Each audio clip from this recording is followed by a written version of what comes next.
The courtroom fell silent as the judge leaned forward, confusion in his voice. So, just to clarify, Mrs. Dodd, you tried to enforce a pool fence regulation on a property outside of your HOA? Karen Dodd's eyes blinked rapidly, and beads of sweat formed near her hairline. Her attorney subtly shifted his chair an inch farther away, clearly unwilling to be too close to what was about to unfold. I leaned back, allowed myself a small smile, and handed the judge a plat map with one simple word highlighted in bright yellow: exempt. The judge raised his eyebrows as he studied it, and I could almost feel the walls closing in around Karen. But to understand how I ended up sitting in that courtroom, I need to go back a bit. My name is Marcus Vale, and at 37, I had finally found the property I'd been searching for, a modest ranch house on 2 acres, complete with a saltwater pool. As a cybersecurity analyst who worked remotely, I'd taken my time finding a place where I could truly relax. The listing had practically sung to me, no HOA restrictions. After years of dealing with apartment rules and nitpicking landlords, that detail sealed the deal. The house sat next to Maple Briar Estates, a neighborhood notorious in the county for its suffocating HOA policies. Everyone knew who ruled that community.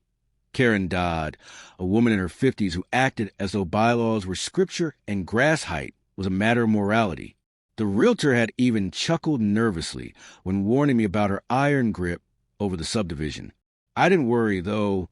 I wasn't one of her subjects. Or so I thought. For the first 3 weeks, life was bliss. I worked from home, enjoyed my pool, and didn't have a care in the world. Then one Saturday morning, I heard someone loudly clear their throat near my property line. There she was, Karen Dodd, blazer on despite the 80-degree heat, clipboard in hand, frown etched onto her face.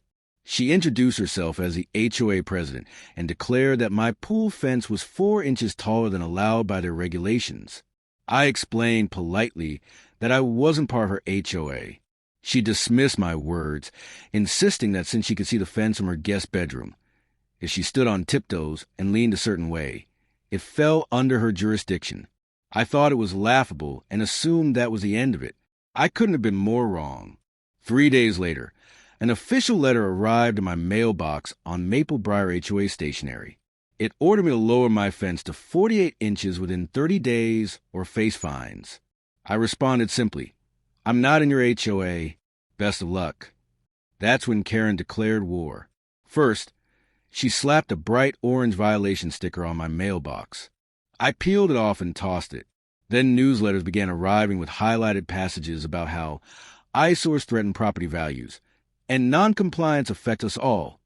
Soon, she organized community walks that always ended at my fence, where she would gather residents, point at my property, and shake her head with theatrical disapproval.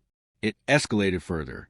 One morning, I found multiple HOA violation signs staked along my property line, all facing my home. They vanished quickly after I installed security cameras. Not long after, drones began appearing above my backyard whenever I was using the pool.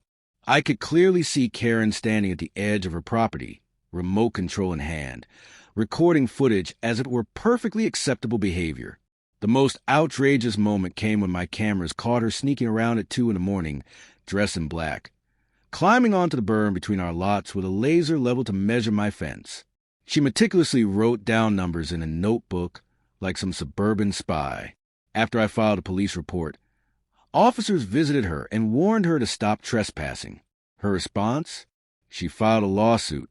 According to her, my fence caused visual contamination of HOA serenity and inflicted emotional distress on her community, while supposedly lowering their property values. When I received the paperwork, I laughed so hard my neighbor came over to make sure I was okay. Then the laughter gave way to anger. She wasn't just being a nuisance anymore. She was abusing the legal system to bully me into following rules that didn't apply to me. That's when I decided to fight back. Properly and thoroughly, I'd learned a thing or two about dealing with unreasonable people over the years. So when Karen tried dragging me into court, I wasn't about to roll over. I immediately filed a countersuit for harassment, trespassing, and malicious prosecution. Then I hired the top property attorney in town, a man who had beaten Karen's HOA in court more than once. He suggested we go all in with evidence, and that's exactly what we did.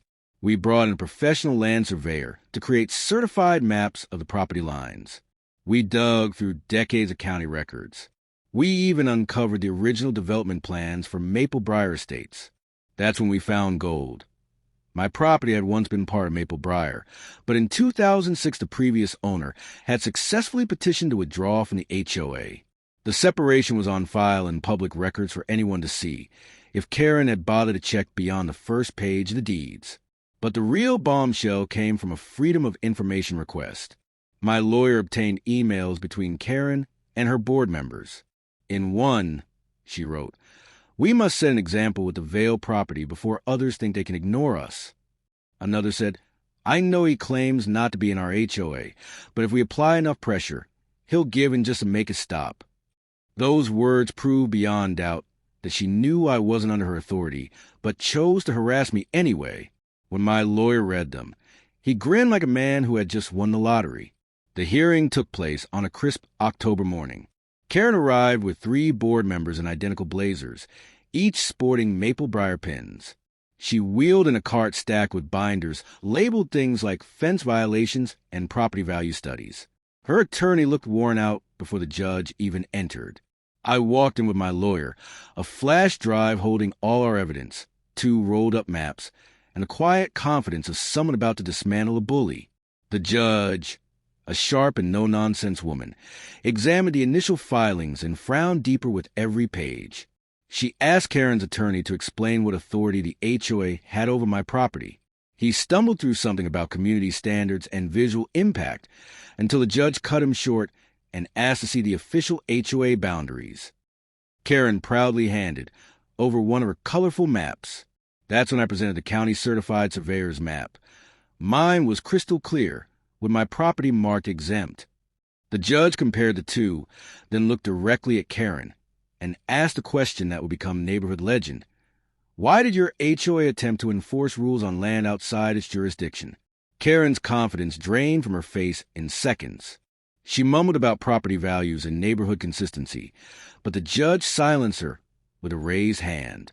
When asked if she had verified my property was in the HOA before launching enforcement, Karen admitted she assumed it was simply because it sat next to Maple Briar. The courtroom chuckled, and her lawyer looked like he'd aged 10 years on the spot. Then came our evidence. The emails landed like hammers. When the judge read aloud Karen's line about applying pressure until I gave in, she removed her glasses and rubbed her temples.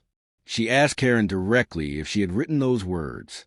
Karen tried to spin it as protecting community standards, but the judge wasn't having it. Add in the drone footage I'd saved of her flying a camera over my pool, and the case was over before it even began. 15 minutes later, the judge gave her ruling. Karen's lawsuit was dismissed with prejudice. She could never file it again. On top of that, I was awarded $28,000 in damages and legal fees. The HOA was ordered to issue me a formal apology within a week, and most satisfyingly, Karen and her board were barred from contacting me or setting foot on my property ever again. Any further harassment, the judge warned, would bring criminal charges. As I left the courtroom, Karen stood in the hallway, clutching a binder like a life raft. Her face was crimson, her board members had scattered, and her lawyer was on the phone, probably with his malpractice carrier. The $28,000 penalty was the largest ever levied against Maple Briar HOA, draining their reserve funds so badly they had to cancel a planned fountain project and put off the summer block party. 2 weeks later, the HOA held an emergency meeting. More than 3/4 of the residents showed up, a turnout they'd never seen before. The sole agenda item, a vote of no confidence in Karen Dodd. The tally was overwhelming. 87 to 2 against her.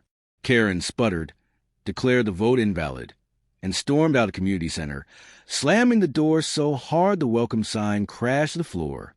After 13 years of ruling Maple Briar like her personal kingdom, her reign ended in one furious stomp.